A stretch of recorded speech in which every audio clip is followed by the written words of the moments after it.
What's everyone been up to? I got my first online hate for the day. I love it. Today. Read it out loud for the ones that don't know.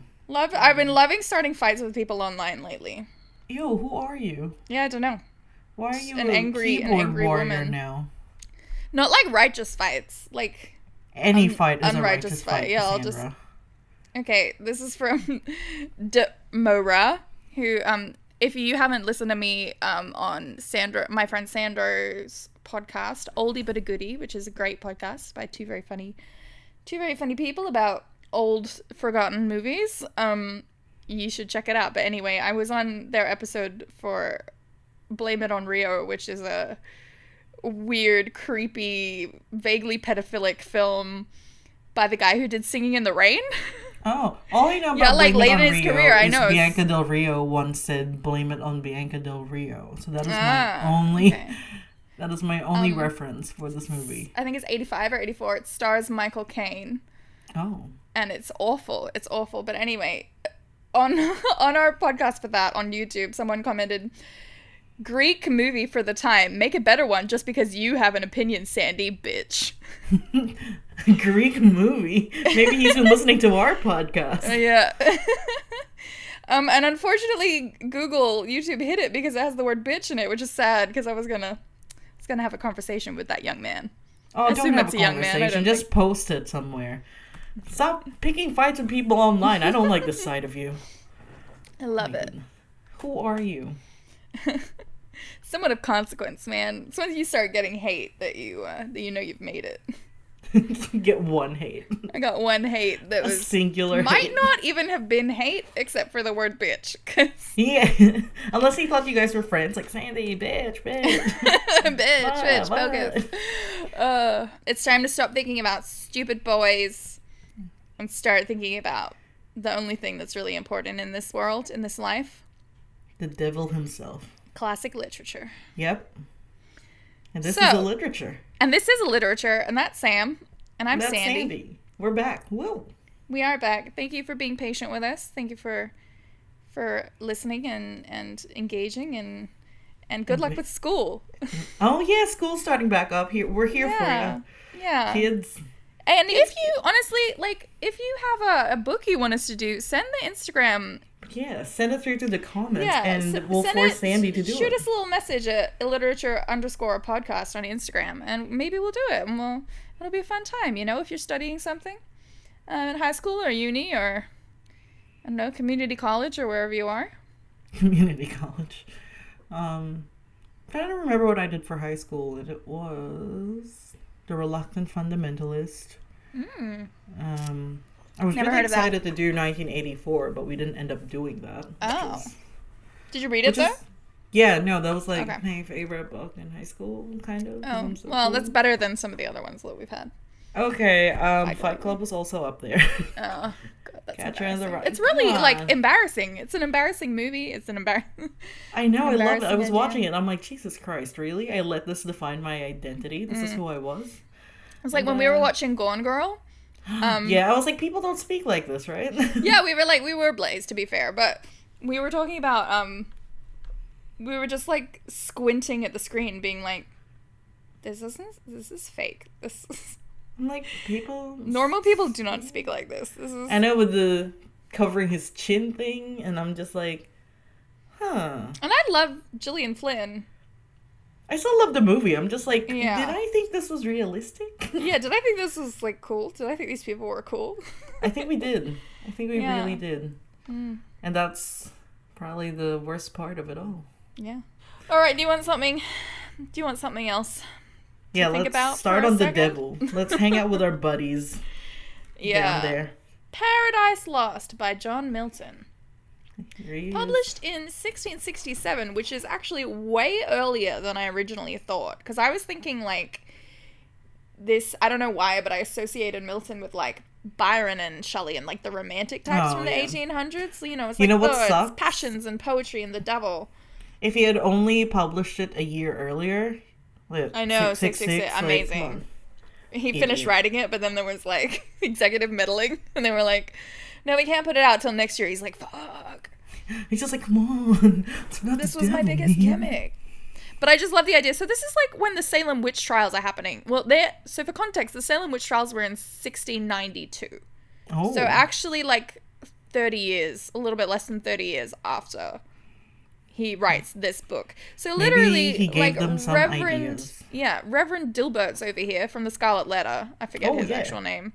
Like, whipping himself because he, caught himself tapping his finger to a song one time. And that was simple. Meanwhile, John Milton's over in England going like, what if Satan's like super hot? Like, what if Satan's actually really sexy? What if he has abs? You know how Jesus has abs? What if, like, Satan has, like, an 8-pack? What if Satan's dick is so huge what if he has to, like, carve out, like, places where he walks so it doesn't drag on the ground? What if Satan has, like, deep gutters? Like, deep. Anyway, what happens in this goddamn book? Well, so, before we start the goddamn book, I just wanted to give it a little bit more context, because William Blake... So then maybe this is why I associated him with the Romantics, because William Blake's considered like the premier romantic poet. And he famously wrote about Milton, quote, "The reason Milton wrote in fetters when he wrote of angels and gods, and at liberty when of devils and hell, is because he was a true poet, and of the devil's party without knowing it." So Milton's like the super religious guy, although it seems like no one really knows, like, what... Like, it's crazy that he's writing this, because this is, like, the time of the Reformation. There's a huge schism in the Catholic Church. Everyone's got, like, different opinions about the Bible. And maybe then he's like, here writing his own thing. And it was never meant to be published. Genuinely, like, a little bit, because people are arguing still to this day over, like, what sect he's in. Because this is kind of when you had an explosion of sects. It was, like... when Facebook introduced the groups feature, and suddenly everybody's got like groups. There's multiple groups on Facebook. Ouch! Sorry, I don't know if that's a good metaphor. I think it honestly was just like his sexy Satan fan fiction, and he submitted it to his publisher by accident. Like in Atonement when he sends the dirty letter by mistake. He's like, wait! And then his publisher's like, this is hot. This is now. This is sizzling. Oh my god. And it really was. It really was now. Because this was when, like, the Bible was like, man, it was a huge deal. It was the Lord of the Rings. Yeah, Milton's like that quiet guy in your class, and he's like secretly like a super freak. Like, whoa, what did you do on the weekend? Yeah. So David, my housemate, fellow LARPer, and a beautiful comedian. He was telling me about someone he knew when he was a kid, who, like, had two interests, and it was, like, World War II and My Little Pony, and then he, like, cornered the market online for, like, My Little Pony World War II fanfiction. So, maybe this was, like, Milton... that something that specific does have a market. Yeah. Yeah, absolutely. And, like, Milton's really specific thing was just found its niche. It was just the right place, right time. Were the ponies in the war? I'll have to see if I can find it and link you to it. Like, I'll have to see. I bet he could find it if I asked him. Like, is it... are the bad guys Japan? Like... I don't know. Like, yeah, I don't know. Because I don't know enough about My Little Ponies. Or the war, I guess. Or the war. Or of much at all. But that's just confusing to me. So the ponies are... like saving soldiers? I'm not sure. I couldn't tell you. That's why would you bring it up if you didn't have the deets? All right. Milton's Paradise Lost begins by stating that Milton's subject will be Adam and Eve's disobedience and fall from grace. He kind of apes Homer a little in his style. I think he was trying to make another kind of Odyssey or Iliad. So he's like calling on a heavenly muse to help him with a story in the way that Homer calls on the muses. You know what I do know about Paradise Lost? Mm-hmm. It is one of the books that Morgan Freeman made Brad Pitt read in Sesevenin. Sesevenin. And he was reading the Cliff's Notes for it, and he was like, what the fuck? And I'm like, you know what? Same. Well, get ready. So you're Morgan Freeman and I'm Brad Pitt. Yeah. What's in the box? Cool. It's a lot of head. He makes it clear that he refers to a different muse. I'm trying to be Morgan Freeman, is it? Well, don't. Okay. He's like, but not a non-Christian muse. we don't fuck with the pagan stuff. No. This is inspired by classical poets, but it specifies that the muse inspired Moses to receive the Ten Commandments and write Genesis. So Milton's muse is the Holy Spirit, which inspired the Christian Bible, which is also seems a little bit blasphemous to me. It's the like, Holy Spirit. Is that the burning bush voiced by Val Kilmer in The Prince of Egypt? Yes, that's the one. Okay, Gosh, it's not that. It's literally the score that Hans Zimmer wrote to accompany that scene. Oh, bro, that's even better. Ugh, right? Go watch that movie, by the way, if you haven't. Oh my god. If you wanna get a little bit more Bible in your life. If you want to feel like guilty and kind of like horny a little bit. Turned on a little bit, yeah. Okay, so Milton's muse is the Holy Spirit, not one of the 9 classical muses who are beautiful cartoon gospel singers. Oh my god, and then Hercules. That's right. So we start with Satan. Nice. Here he is. There he is. Here he come. Oh, his gutters. He's just been cast out of heaven and has fallen down to hell. So, like, we start, and the one of the other things that is inspired by Homer is that we start in the middle of the action. Like, it's, like with the Iliad, we're like, oh, we're already 10 years into the war, we're having a crisis. Similar kind of thing here. Satan's just been cast out of heaven already. So he's had his little war, and now he's fallen down to hell. So he's in a mood, as you might imagine. He's just come to beside his second in command, Beelzebub. Oh, yeah. Yeah, and he's chained to a lake of fire. That actually gives off darkness instead of light. Great. Which is a kind of a cool image. I don't know how you'd be chained to a lake, but God is all powerful, so. Yeah, dope. I'm a lake, whatever. Yeah. Are we in there? Are we in the little fire snakes? lake? We're like, how'd we get down here? Water fire snakes? So Satan complains a little bit, as he would. He says he wants to go back and keep fighting, but Beelzebub has caught on to the fact that you can't actually defeat God. And also he's a lake now. Can't really do much with him. No, he's just chained to a lake. Yeah, Beelzebub's a lake, right? No, he's not the lake. They're both chained to the lake along with a bunch of other demons. It's just a lake. Oh, they're just in hell. Did you say chained to a lake? Yeah, chained to a lake. Oh, bitch, I thought you said changed to a lake. I thought they turned into a lake. And I'm like, how are they going to get the lake? Chained with chains. Yes. Yeah, which is why it's funny, right? Because, like, how do you be chained to a lake? Just the waters, man. Chained to the waves. But life, but it's also dude. God, right? So he's all powerful, so it doesn't really matter, I guess. We're not going to nitpick chained. God because he'd turn us into a pillar of salt or whatever. He does. Love you. He's not real. If he was real, he would have killed my father. Guys, you will not believe this. You will not believe this. Sam just turned into a pillar of salt. I don't think she's realized. What? Yeah, so Satan's complaining. Yeah. He's relatable. So he's like, I'm gonna go back and keep fighting. Beelzebub's caught on to the fact that you can't actually beat God in a fight. First person ever to realize that. So he's like, maybe let's not do that thing that you want to do. Satan is what like, if we don't? So Satan is like, fine, but maybe we can figure out a way to annoy him a lot, which would be almost as good. Anyway, because they're chained to water, they quickly free themselves and fly to land. Satan calls a group meeting, and we meet a couple of the other angel come devils who joined him. Roll call. Many of whom will be worshipped as gods by naughty humans down the line. For example, there's Moloch, who is later known as a god requiring human sacrifices. Is that the guy from Hereditary? Maybe. No, that's No, that's someone else. Belial. Is that Belial? I don't know. That's one of them.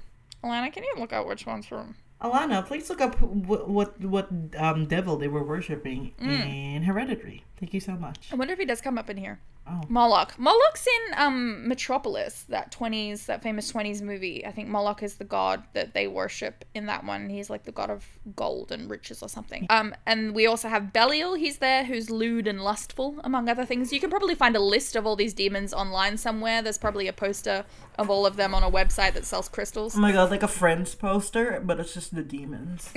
They're on the couch. On the couch. So they're still in their war gear. Oh, dope. These fallen angels have thousands of banners raised and their shields and spears in hand. Even in defeat, they are an awesome army to behold. Yeah, you were drunk. What? No, I'm not. Or you made the kids write this. Why is awesome as in inspiring awe? That's a normal thing that writers write. Sam just gave me a thumbs up. She looks like a deer caught in the headlights. Satan gives everyone a Braveheart speech because he's committed to the cause, which is being evil. Mm-hmm. And there's a focus on freedom and autonomy in particular. And I think Milton was involved. There was like an English Civil War that happened like not that long ago. And like Milton was involved in it. So if you see him using, some people have been like, is he using this Civil War of Heaven to represent the Civil War in England? And then other people are like, well, if he is using it that way, then he would have been on the devil's side, right? Because he was on the insurgent side. Well, I think we've established that this is Milton's sexy Satan fanfic. Like, just let's give him a break. It is a little bit, but also he is. I wouldn't say he's pro Satan, unless he's super repressing it, which is probably what's happening. Right? Come on, give the guy a break. Let him get his rocks off to Satan. So yeah, Satan famously says, "Better to rule in hell than to serve in heaven." What's that? That's yeah. Satan's pride has caused him to believe that his own free intellect is as great as God's will. Satan remarks that the mind can make its own hell out of heaven, or in his case, its own heaven out of hell. So the next time someone smugly tells you mind over matter, you can tell them who came up with that idea first. It was Satan. Well, it was Milton cosplaying as Satan. He just painted himself red at nighttime. His wife's like, are you gonna come to dinner?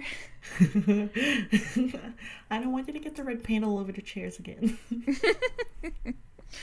So anyway, now on dry hell land, they discover minerals, including gold.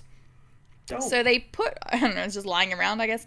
They just put on their construction hats and set about building Pandemonium with a capital P, which is going to be like the capital city of hell. It's the NYC of hell. That's so edgy. Like, what do you want to name the city? Oh, I don't know. Pandemonium. Well, do you know what it means, Pandemonium? Pan means all. Demonium, demons. So all demons. I know. Look, it means this. She's shocking with both hands. 2 hands. Both. Sam, have you ever surfed? What? Are you appropriating surf culture?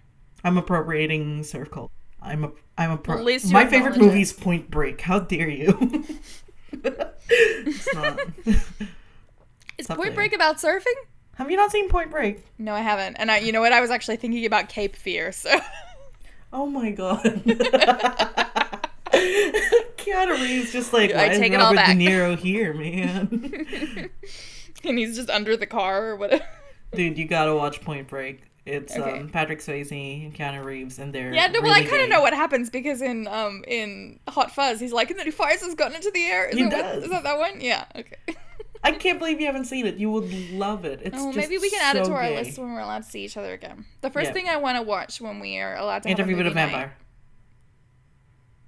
Good contender, but I was actually going to say Thelma and Louise. Oh, yeah. That too. Because I feel like it's going to be one of those ones. Yeah, because we just reference it a lot, but we haven't actually seen it. The best joke Sam ever said was like, what if a bus...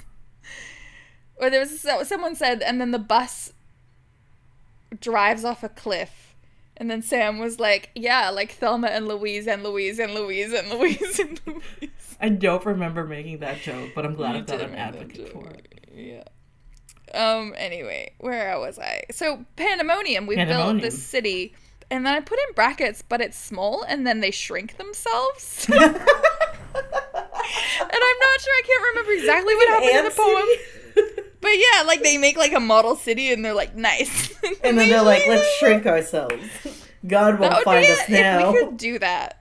I know this is basically the plot to Downsizing starring Matt Damon. Oh my god, it is. But then we could it would be so easy to make a tiny little baby city and then we could just shrink ourselves.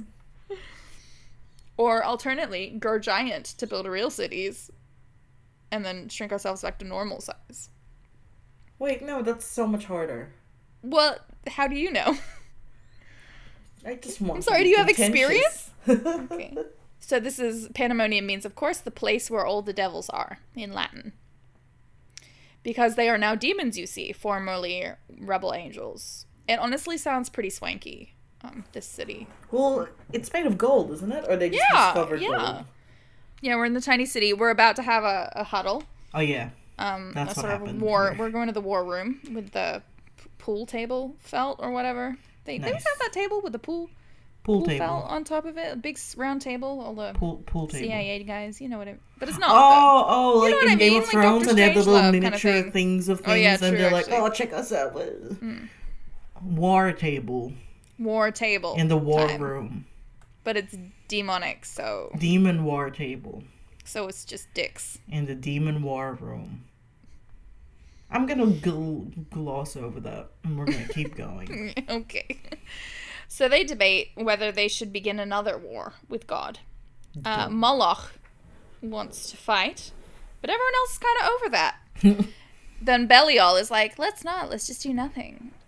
But that's not super popular either. Mammon, who I don't know who that is, but is like, well, what if we just focused on our own stuff and built up our own kingdom rivaling heaven, and then people would be more into our kingdom, and that's how we win.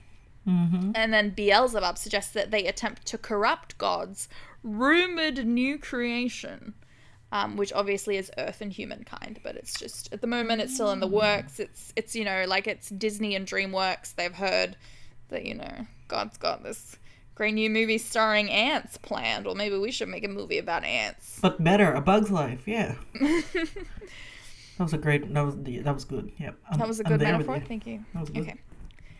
So that was more Mammon's idea. He was like, what if we make ants with a Oh, and God made A Bug's Life? Yeah, well, yeah, because Disney's God in this metaphor. Well, yeah, they do own, like... Everything. Yeah, alright. God is notoriously litigious as well, actually. So there's like, what if we actually just go in and fuck up A Bug's Life? Like, what if we just corrupt God's new creation? Yeah. We'll put Woody... What's his name? What's his last name? That stupid... The director, the dick. Woody Allen? Yeah, we'll put him in there. Isn't he an ant? Is he? Yeah. Oh, see, Is he? Oh my god. Sorry, that peaked. That little squeak of shock. So that would be kind of like a last sort of fuck you to God, and then also a nice project to keep them all occupied. Satan agrees and volunteers to go scout the place out himself. He flies off, and he finds Hell's Gates, which are actually 9 gates. 3 each of brass, iron, and adamantine. God is extra, I guess. When he made this. So God made the gates? I thought... Or he, like, just had drafts that he'd never deleted. Just, like, 9 random gates, and he's like, oh, sorry. Oh, I meant to put that in the folder. 2 figures stand at the gates. One looks like a woman down to her waist, but below has the form of a serpent. Yeah. Yeah. It's like Little Mermaid, but a snake. And there's a pack of howling dogs around her. Oh. The other figure is only a weird dark shape that seems to have a crown, but is kind of hard to make out in general. Well, okay. Satan chooses to confront the shape. He demands passage through the gates, and they're about to do battle when the woman snake lady, she cries out and she explains to Satan that they are both his children. Sin and death,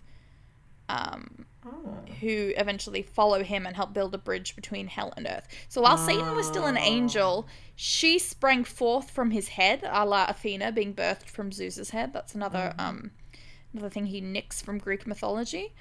And then she's named Sin. So the idea is like sin, it's a metaphor, you know. So like sin is a product of Satan's mind. You put the killing thing in your mouth, but you don't let it kill you. Yeah. Yeah, exactly. Imagine buying a pack of cigarettes to make a fucking point. You know, that's why you died. They're so expensive. It wasn't the cancer. It was the edginess. It was the audacity. Anyway, we just got distracted by the Fault in Our Stars again. So, Sin and Satan have secret incest in heaven, during which he impregnated her and she gave birth to this ghostly brother son of hers named Death. Death in turn raped his mother/sister Sin, begetting the demon dogs that now torment her. It's pretty gnarly, right? Yeah. She keeps birthing out weird things. Yeah, I don't know where the dog DNA comes from, but not consistent. Sure. No. Yeah, Milton, we should talk to him about that one. Although David did this really funny bit when I was telling him about this, where he was like, God is obviously omnipotent, right? So he knows this is happening. Sin and Death were then assigned to guard the gate of hell and hold its keys. So God's like, get out of here. But it's a metaphor, so it's whatever. Apparently, Satan has forgotten these events. He's like, oh, yeah, Sally is sin. No, I knew it was sin. Don't, like, you know when you get cast out of heaven, you make a tiny city, then now you're trying to break through 9 gates? Sometimes yeah, pretty much. He basically does that. He explains his plan to fuck with God, and he says he'll give them lots of human souls to feed on, which they're into. Nice. So they open the gates of hell, which incidentally can never be closed again. So there you go. Maybe God don't guard the gates with the progeny of the guy you don't want opening the gates. So Satan's on his way. He's got some cute indie pop playing in the background. He's out of there. Katy Perry's first album playing in the background. Baby, you're a firework. I don't think that's from the first one. I don't even. God damn it, How many Sandy. she had? You ruined my reference. Sorry. Anyway, so they're making their way downtown. Beyond the gates is the vast dark abyss of night. Ooh. Capital N. Because night's a dude. He flies out, Satan flies out with his little bat wings or whatever, and he starts falling. Oh no! Yeah. Then he's caught by a cloud of fire. Oh, dope. Which, which brings him to capital C Chaos, who is also a dude, who is the ruler of the abyss. Chaos is joined by his consort, Night, with Confusion, Discord, and others at his side. These are all dudes. And all ladies. Everything's personified, it's all a metaphor. Thank you. You're welcome. Satan explains his plan to Chaos. He's like, hey, can I get you interested in investing in a... I really think it's gonna be like a pyramid scheme. No, I was like, it's Silicon Valley. He's like, we're gonna disrupt the Earth market. The Earth market. Oh, we're disruptors. We're like innovators. We should know more about Silicon Valley before we start making these calls. I know. I've listened to a lot of true crime, and Silicon Valley comes up a lot. So I confidently make these calls. Oh, okay. Yeah. So he's like, here's the pitch. He gives them the pitch, and he says that if they help him, he will return. In return, he will reclaim the territory of the New World, thus returning more of the universe to disorder, which Chaos is super into, obviously. But yeah, Chaos. Because he's like, a metaphor, yeah. He's like, damn, I'm into that. Yeah, all right. Chaos agrees and points out that the way to where the Earth is, which has recently been created. So Satan's winning friends and influencing people, and as he battles his way to Earth, Sin and Death are building a bridge from hell to Earth on which evil spirits can travel to tempt mortals more easily later. So, little elevator. Meanwhile, in heaven, God orders the angels together for a group meeting of their own. Jesus is there, he's eating canapes, we're in heaven. God, because he knows everything, tells everyone of Satan's intentions. He's like, this is what he's doing. And they're like, how do you know that? And he's like, look. I don't want to brag, but I know everything. And he asks if anyone wants to take the fall for mankind. It's Jesus crickets. Like, for most Jesus of the was like, on this are there any more appetizers? And he takes the hand raising. My son. Yeah. Thank you for stepping literally, and God's like, that's my boy. Like, and the angels start singing hymns. Pigs in blankets? Yeah, this is genuinely exactly what happens. Jesus is like, oh, I'll do it. So now Satan is on Earth, specifically China. Oh, wow. Yeah, but there's nothing there yet. At length, Satan sees a high-reaching structure in the distance, an enormous kingly gate in the sky with stairs leading all the way down to Earth. So I guess the gate to heaven is in China. Is it the Great Wall of? China? You got me, man. Beats me. Flying over to it, because walking's for chumps, Satan climbs up a few steps to get a better view. He sees the new creation, this Earth, China specifically, in all its glory. So I guess he's like, pandas. But he can only feel jealousy, because he's a bad man. He does not stay put for long, though. He's drawn by the golden sun hanging above the green and lush land, and he flies towards it like a moth. So the archangel Uriel stands guard at the sun. Satan disguises himself as a cherub, little fat baby angel. God damn it. Yeah, to trick him, because he's tricky. Satan tells Uriel that he wishes to see and praise God's glorious creation. Me, a fat baby. I just want to look at it. I want to look at it and be like, wow, that's cool. Not say that at all. Just a cute, flying, fat baby. Yeah, and Uriel's like, oh, cool, dude, go in. Oh, right on, fat baby. Go in. Sick, man. Yeah. Gnarly. Yeah. Uriel's a surfer boy. Satan lands atop Mount Niphates. Whatever. It's just north of paradise. The Garden of Eden. Whatever. Which is in China. Damn. I guess. Satan becomes gripped with doubt about the task in front of him. He was an angel once, you know. And seeing the beauty and innocence of Earth has reminded him of what he once was. An angel, you know. So, he even briefly considers whether he could be forgiven if he repented. Huh. But hell follows him wherever he goes. He's actually the embodiment of hell, you see. Satan. It's a metaphor. Oh. Satan does not notice that during this internal debate he has inadvertently revealed his devilish nature. He is observed by Uriel. Oh no, he's not a cute fat baby anymore. Well, I think it's just that the fat baby, like, kind of looks shady now. He's like, and fat baby has, like, red eyes and, like, little horns. Apparently it's actually the conflicting facial expressions. And since all cherubs have permanent looks of joy on their faces, Uriel is like, hey, wait a minute. That baby's contemplating something. Babies don't contemplate things.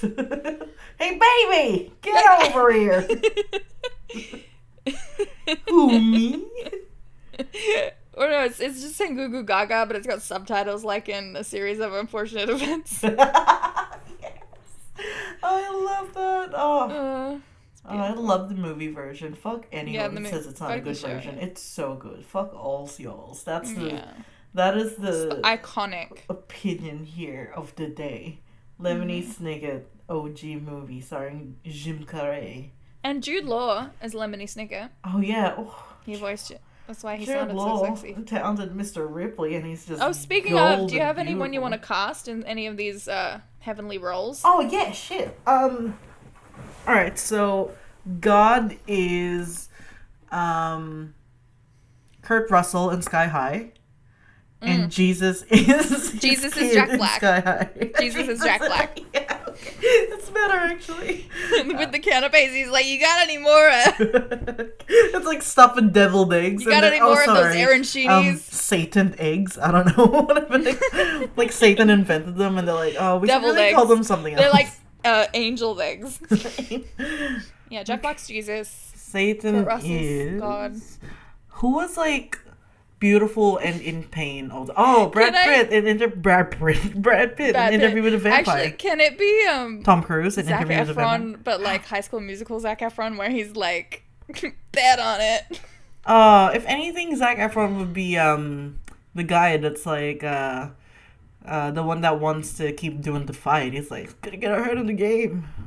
What's his name? Oh, actually, can we cast Zac Efron as Adam? Because we get to meet Adam in a minute. Oh, yeah, bro. Okay, Zac Efron's Adam, obviously. You gotta get your name. Right. Okay, so Satan is someone tortured and beautiful and sad. Brad Pitt. But if Jack Black's Jesus, we have to, it's gotta be like Brad Pitt. One of the frat pack. It's gotta be like a comedian. Yeah, Brad Pitt. Alright. How are you not understanding Well, honestly, yeah, alright, fine. Yeah, it's him. Whatever. Thank you. And his sexy, hot snake wife is snake wife daughter. Oh, yeah. Snake wife, daughter, sister, brother. Thought of Angelina Jolie and then I just got sad. Yeah. But she's pretty, like, her is Maleficent. And the Blob could be Jack Black, but, like, in a different wig.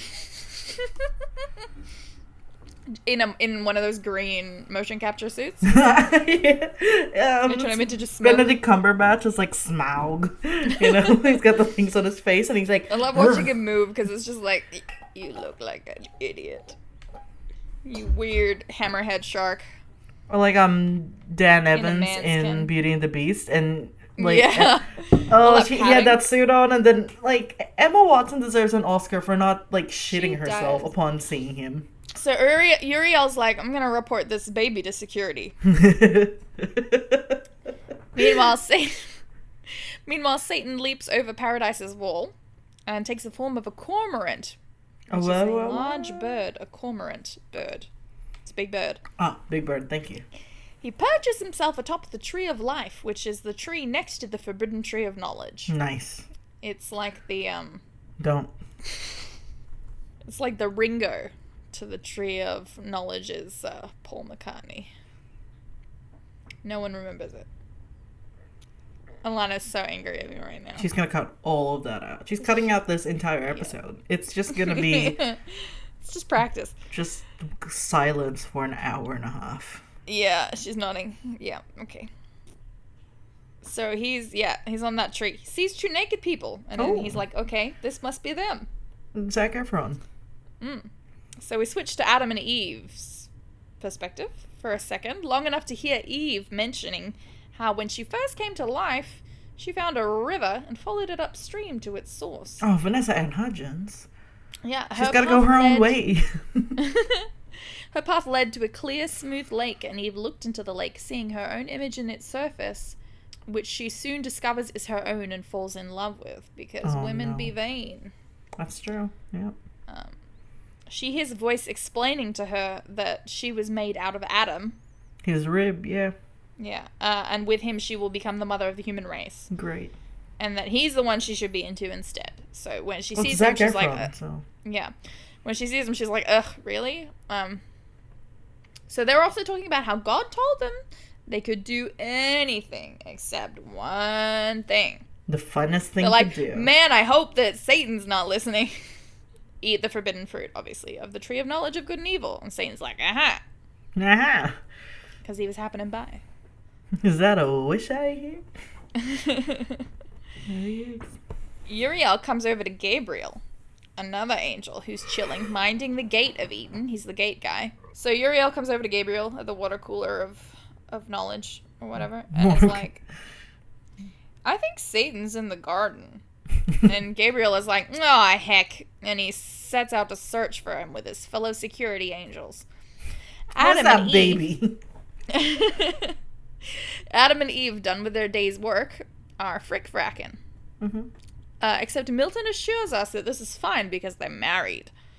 And naughty lust hasn't been invented yet, so presumably it's just missionary. Oh, just, procreating. Yep. Yeah. Gabriel finds Satan, disguised as a toad, whispering into the ear of Eve as she sleeps, and he's like, hey... Masturbate. Piss off, man. Oh no, sorry, I wrote here, I imagine him whispering so as not to wake Adam and Eve, so he's like, hey, stop that. Hey. You know what you really want right now? An apple. Yeah. Hey. No, but then Gabriel's like, hey man, stop it. Hey. Gabriel's like, and the frog's like, what? I can't hear you. What? And he's like, hey, shh, stop it. Eve's like, did someone say apple? Satan angrily whispers back some sassy stuff. He's like, fuck you, man. Yeah, fuck you, Gabriel. Fuck you. Couldn't even find me if you tried. Shh. You're sleeping. Shut up. Gabriel. Hey, Gabriel. Tell your mom I say hey. Hey, shut the fuck up, man. Leave her alone. Leave my mom out of this. That's what your mom said to me last night. It's like whisper fighting in the Garden of Eden. Nice shoes, Gabriel. Where'd you get them? Anyway, they're about to fight. Like, I don't know, Gabriel's pulling out a spear or some shit, like, just quietly. Hold on, I've got it. takes longer. It's pretty loud. They're about to fight, but God makes a sign appear in the sky, which is the golden scales of justice. Oh, like in Hunger Games when someone dies and they shoot up the the tribunes. Satan's like, oh shit! So he scurries away. It's not over, jumps Gabriel. away because he's a frog. Gabriel, I'll fucking get you later. Fuck you, man. Hey, God said scales, man, so shut up. Daddy's calling. Daddy's calling. It must be nice. Alana doesn't get it because she doesn't enjoy popular culture. It's Hamilton. Satan scurries away, so he's gone. Eve awakes after this. She's like, man, I had a weird dream. They were like whispering a lot. And in this dream, an angel tempted her to eat from the forbidden tree. Worried about his creation, God sends Raphael down to Earth to teach Adam and Eve of the dangers they face with Satan. Since his name is Raphael, I'll just cast him as Rafael Nadal, the tennis superstar, just taking the world by storm. Perfect. He just won the Roland Garros. He's doing fine, all right? Okay, Raphael arrives on Earth and eats a dinner of plain old raw fruit. Yum. With Adam and Eve. Once Eve has gone to bed, Raphael relates the story of Satan's envy over Jesus' appointment as God's second in command. Mm-hmm. Which, to be fair on Satan, is nepotism. So. Yeah. It's Jack Black. What are you going to do? Yeah. Like, he was never going to get a job if, like... Yeah. Like, Kirk Russell didn't give him, like, his station. Yeah. He just wanted more, like, appetizers. Good job, like, I gotta get him out of his room. I'll give him a job. Okay, so Raphael's like, be good, guys. Yeah, well, he's like, and then Satan gathered other angels together who were also angry to hear this news, and together they plotted a war against God. So this guy called Abdiel whines about it for a little while, and then returns to God. He's like there. Satan's like pitching to him, and Abdiel's like, no, and it's like a little bitch about it. And it's like, God, I don't like it. And they're doing this thing, and I wrote here, Archangel, more like an archangel. That's really good. Is what I imagine Satan said. Oh, no, that was good. That was great. Thank you so much. The angels then begin to fight, with Michael and Gabriel serving as co-leaders for Heaven's army. Here we go. The battle lasts 2 days. Oh, Jesus. And when God sends Jesus to end the war and deliver Satan and his rebel angels to hell. Jack Black with his guitar from School of Rock. Yeah, just send Satan. Raphael tells Adam about Satan's evil motives to corrupt them. He's like, do you know this Satan guy has it out for you guys? He's gonna make y'all fuck. Yeah, hard. You watch out. I don't know, he's hot, but... He's gonna tell you to 69, and you're gonna like it, but you shouldn't. Don't let him tell you about doggy style, okay? Like, and then Adam's like, I know what dogs are. I named them. Dog. It's Zac Efron, just like... They're like just walking around. Dog. Isn't that a thing from the Bible? Where all the animals parade in front of him one by one, and he just has to like ride his room by himself. Cow. Like, Lard bark. He was just tired that day, and he was like, two ways. And the angels like, how do you spell that? A, okay. That's how it happened, man. Adam asks Raphael to tell him the story of creation. And then we get like a little, recap. Raphael tells Adam that God sent Jesus into chaos to create the universe. He created the stars and other planets, the Bible. Yeah, the Big Bang, yeah. He tells him the Bible. The Big B. The Big B. The Big C. Creationism. I was going to be like, the Big B. And they're like, the Big Bang? Bible. Close. Curious, Adam asks Raphael about the movement of the stars and planets. Like, what's the science of, like, the orbits? And are there other planets? And Raphael's like, why don't you marry science if you love it so much? And he's like, but I'm already married to Eve. Cow? Eve retires to bed, allowing Raphael and Adam to speak alone. Raphael tells Adam that he will learn all he needs to know and that any other knowledge is not meant for humans to comprehend. And Sounds like don't eat your wife out. gaslighty thing to say. Yeah, don't do it. Adam tells Raphael about his first memories of waking up and wondering who he was and what he was and where he was, in fact. How he was? No, he felt fine. He's like, well, I got this. How? I at least know how I am. Put a tick in that box. Adam says that God spoke to him and about a bunch of stuff. Oh, cool. Sorry, that was a typo. God was like, hey, man. And the stuff that God talked to him about included his order not to eat from the tree of knowledge. After the story, Adam confesses to Raphael his intense physical attraction to Eve. She's just so hot, man. Raphael reminds Adam that he must love Eve more purely. And he's like, you can't find her hot, dude. Like, she's smoking, but you can't think that. No, you just gotta... Perfunctory lovemaking. Yeah, you're just like... You when know. you want to have sex with Eve, just think about Jesus. Yeah. And remember, Jesus It's is Jack Black. And he's like, oh, you're right. With this final bit of advice, Raphael leaves Earth and returns to heaven. 8 days after his banishment, Satan returns to paradise. So he regroups. He mission impossibles his way past Gabriel. Nice. After closely studying the animals of paradise, he chooses to take the form of a serpent. Ooh. Meanwhile, Eve suggests to Adam that they work separately for a while so they can get more work done. Adam is hesitant, but then he assents. He's like, what if you get tempted? And she's like, I'm not gonna get tempted. It's not like there's a snake around to go, have a sip, babes. Satan's like, yes. She's like, do you think I can't handle being tempted? By a snake? Do you not? He's like, why do you keep mentioning the snake? No reason. No reason. All right. Do you don't think I can handle being tempted? Do you not love me at all? Do you think I'm hot? Because I'll tell Jesus if you do. So Eve wanders off, I presume wishing for a man who treats her with respect. Here comes Satan.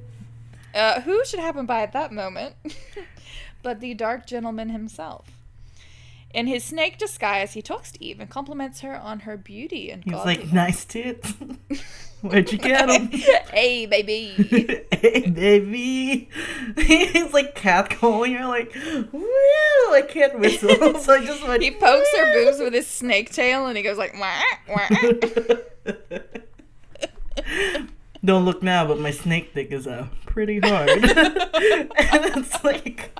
just turgid. Where you headed, baby? In his snake disguise, he talks... Oh, I've already talked to that. She's like, wow, a talking snake. Adam's like, a talking what? Nothing! I'm not getting tempted. She asks how he learned to speak, and he tells her that it was by eating from the tree of knowledge. Oh, dope. She's like, oh, wow, maybe if I do that, I'll learn how to speak. My mind. Fuck you, Adam. Oh, poor Adam. Just threw the ringer today.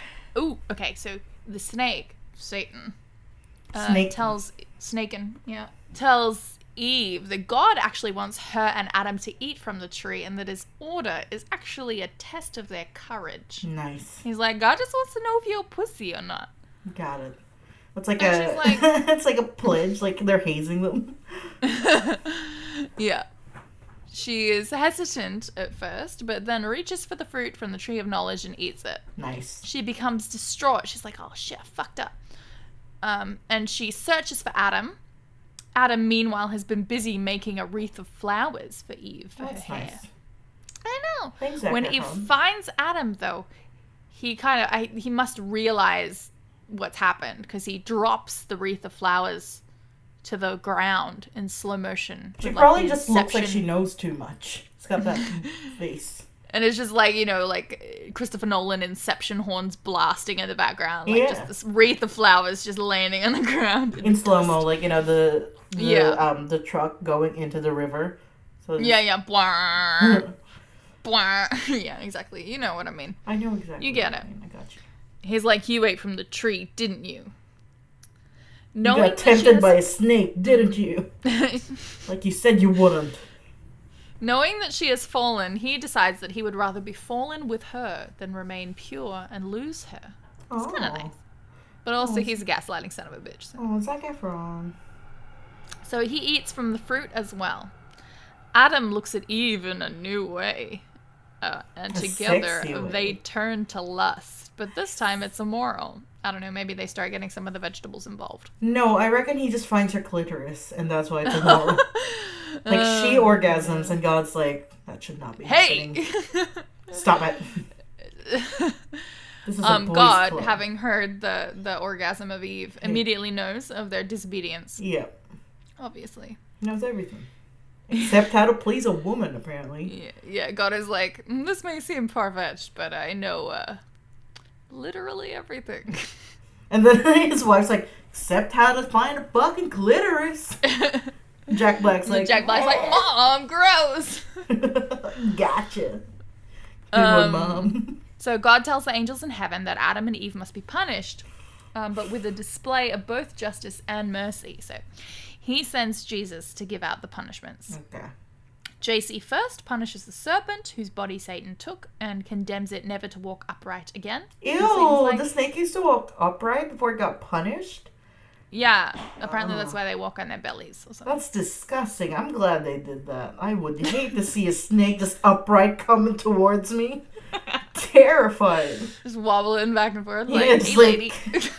I hate that. It's like, thanks, Jack Black. Thank you for doing that for us. You want to buy an apple? No, I don't. I don't know. He's a door-to-door salesman in my image. So JC tells Adam and Eve that they must now suffer pain and death. Eve and all women must suffer the pain of childbirth unless they don't get pregnant. Am I right, ladies? Great. Or get epidurals. Yeah, and they must submit to their husbands. What? Unless they don't get married. Am I right, ladies? You're married, Sandy. This makes no sense coming from you. I'll say it. Am I right, ladies? It's too late for me. Go on without me. You did this to yourself, and you know it.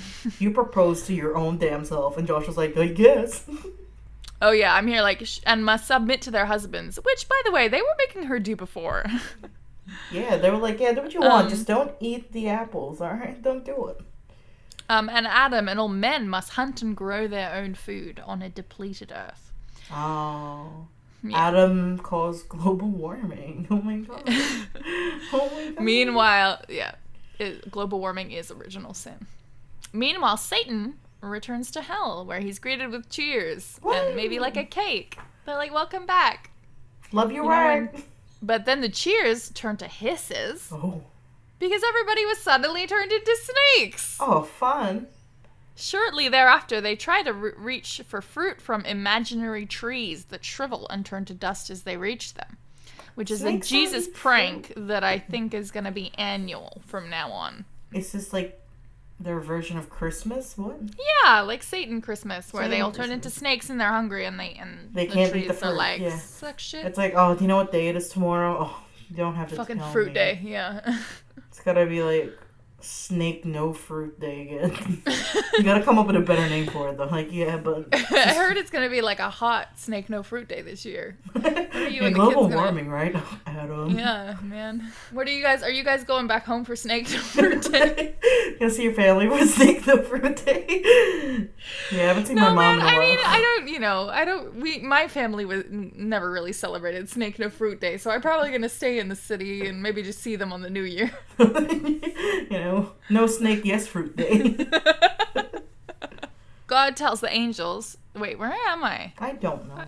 Snake my day. God. Okay, yeah. Jesus, okay. Sin and death travel the bridge that they built on their way to Earth, so their sin and death are moving in. Well, yeah. Get him It's a in here. metaphor. Yeah. go. God tells the angels to transform the earth after the full humankind must suffer hot and cold seasons instead of the consistent balmy temperatures from before the fall. Joke's on them. I love the winter. Sweater weather. Pumpkin spice lattes for everyone. Fuck you, God. On Earth, Adam and Eve fear their approaching doom. They blame each other for their disobedience and become increasingly angry at one another. Oh, God invents divorce. In a fit of rage, Adam wonders why God ever created Eve. Eve begs Adam not to abandon her. She tells him that they can survive by loving each other. She accepts the blame because she has disobeyed both God and Adam. Great. She ponders suicide. Fair enough. Adam, moved by her speech, forbids her from taking her own life. He remembers their punishment and believes that they enact revenge upon Satan by remaining obedient to God. So together they pray to God and repent. God hears their prayers and sends Michael down to Earth. He's the big war leader angel. Oh, yeah. Michael arrives on Earth. I'm imagining Like the jock a Matt dude? Damon. Oh. Kinda, yeah, jock Matt Damon. Oh, I thought it was just going type to of guy? be... Mark Wahlberg's more jock than Mark Matt Damon. Wahlberg, yeah, it was someone from Boston, Yeah. someone from Boston. It's Michael. Mikey. Mike 8. Little Mike. Mikey Mike. So Michael arrives on Earth and tells them that they must leave paradise. But before they leave, Michael puts Eve to sleep and takes Adam up onto the highest hill, where he puts together a Ghost of Christmas Future clip show for him. Oh, dope. Yeah, and we get an interminable recap of all the gory parts of the Bible. Oh, like what? Did you list any down? I don't know, fucking Sodom and Gomorrah. I didn't list any down, but it was all that kind of they killing each other, raping women. Man, the most interesting part, and you cut it out. Believe me, it's not. He made it boring. Oh, how can you make? He's Sodom like, and look how Gomorrah much stuff boring?" sucks because of you. And he's like, "Hey, she's the one that ate the fruit." The snake talking to her. I was just making flowers. My head was in the game, coach. Horrified, Adam asks Michael if there is any alternative to death. Adam sees the story of Noah and his family, whose virtue allows them to be chosen to survive all the floods that kills all the other humans. Evan Almighty, yeah. Good one. Yeah, Adam feels remorse for death and happiness for humankind's redemption. Then we get Nimrod and the Tower of Babel. And I don't know who Nimrod is. I just know that, like, Isn't that Jews like an in New York insult or use something? his name as, Nimrod? like, an insult. Yeah. Yeah, like, hey, Nimrod. You fucking Nimrod. Yeah, like a 90s very Yeah. ball rat insult. I don't know what he did to deserve that. But apparently he did. The Tower of Babel, I think, is his thing. Moses, Israel, he sees all that stuff in this vision. After which, it's time for Adam and Eve to leave paradise. Right. Michael then leads the couple to the gate of Eden, where he then stands with Yeets the other them out. angels. Yeah. He brandishes a sword of flame that will forever protect the entrance to paradise. Slowly and tearfully, Adam and Eve turn away, hand in hand with Michael. I like to imagine he's between them. Just Mark Wahlberg leading them out. Alright, show's over, and they kids. wander out. Yeah, they wander out into a new world. And that is the end of the story. Oh. Yeah. What did we learn?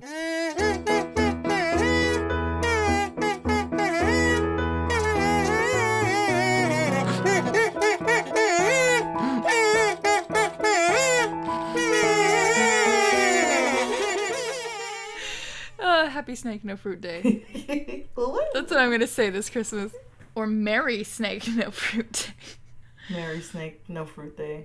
Then I'm happy gonna yes find- snake, no yes fruit year. Fruit year.